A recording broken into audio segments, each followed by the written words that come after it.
welcome to the National Timely Action Hour. This is the show where we talk about everything from comics to Star Wars and everything in between.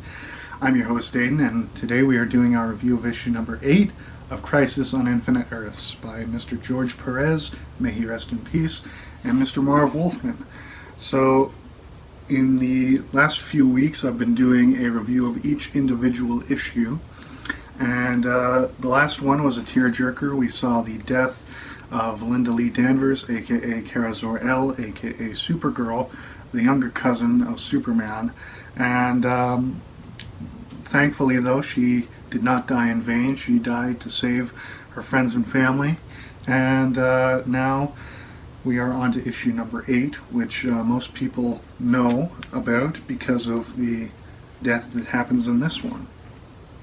So the issue begins in the antimatter universe, and we see that the Psycho Pirate is going to betray the Anti-Monitor.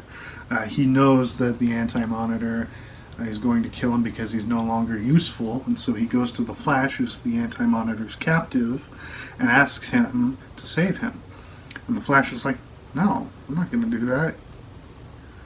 And so then we go out of the antimatter universe and we go to the demonic world Apocalypse. And for those of you who do not know, in the late 1960s, Jack Kirby, the legendary artist, left Marvel Comics and started working at DC.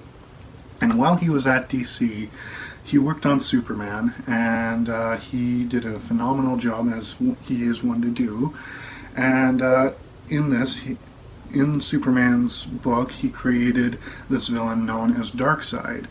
And Darkseid is basically the devil. He's the ultimate villain in the DC universe, and he is the ruler of the world Apocalypse, and the counter to that is New Genesis, which is like heaven, and that is ruled by Highfather.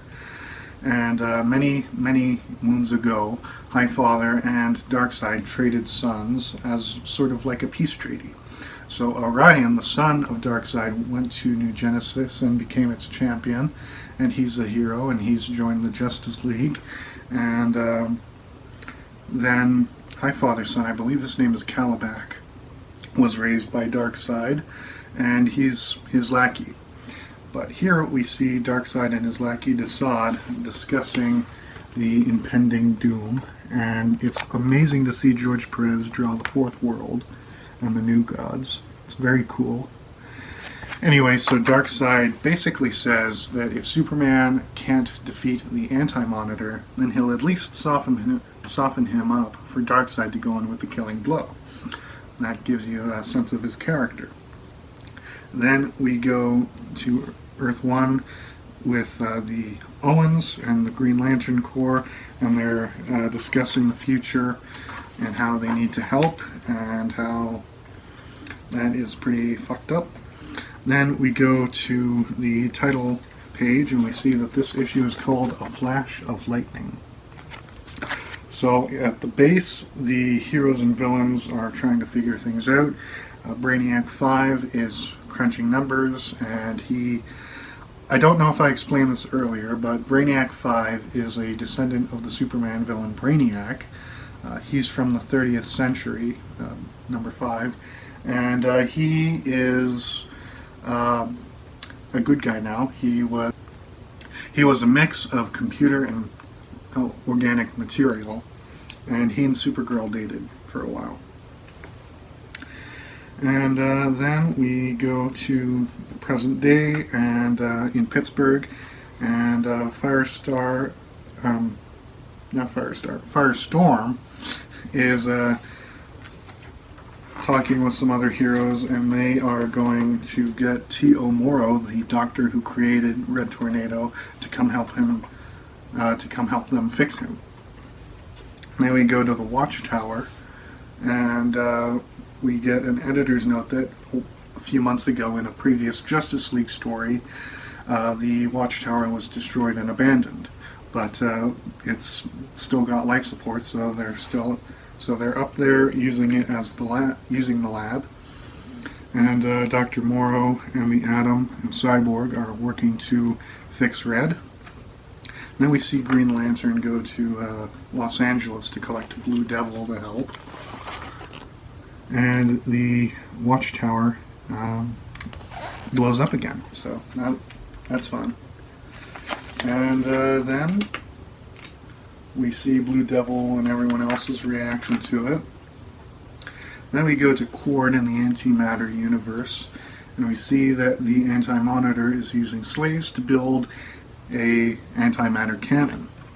Now the Flash, he will not stand for this. This aggression will not stand, man. And so he breaks out of his bonds, and he kicks the crap out of the Psycho Pirate. And then he destroys the cannon. But sadly, it is at the cost of his life. But we see this heart-wrenching moment where the Flash is running around the cannon, destroying it, and he's thinking of his wife who had recently died, and he's thinking about how he lost her, but he's coming back to her and how much he loves her. And we see that the Flash was going back in time, and that's how Batman was able to see him in the first few issues. And he's melting, and it's very horrific. And then the horrifying moment when the Flash dies. And it's very heart-wrenching. I'm not the biggest fan of the Flash, but I like his character. I think his power is cool. And it was sad to see him go. But the Anti-Monitor is furious that his cannon was destroyed. Then we go to Challenger Mountain, and the Challengers of the Unknown are checking the status of everything. And then we see that the whole incident is hurting the Spectre. And for those of you who do not know, the Spectre used to be this police officer from Earth 2 named Jim Corrigan. And he was murdered in the line of duty, and God chose him to be his agent of vengeance. And so we get this beautiful send-off to the Flash here. It says, "Oh, why should the spirit of a mortal be proud? Like a fast flittering meteor, a fast-flying cloud, a flash of the lightning, a break of the wave, he passes from life to his rest in the grave," which is a quote from William Knox from 1824. And we get this amazing cover for issue number 9 with all of the villains.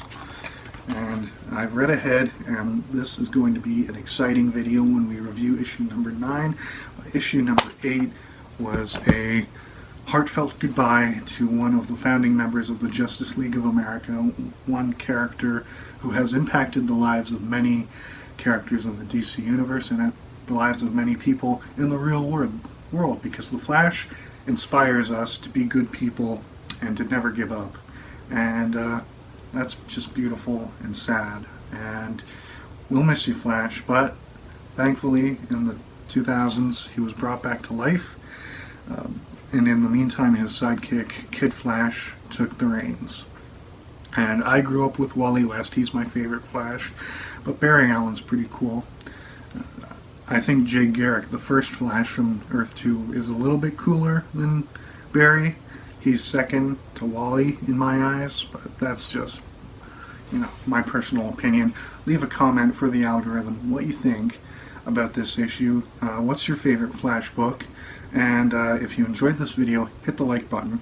If you didn't, hit the dislike button. And feel free to suggest future videos in the comment section. And if you're new and want to check out more comic book reviews and stuff like that, hit the subscribe button. Ring the bell to be notified whenever I post a new video. And I will leave a link to my social media accounts in the description of this video.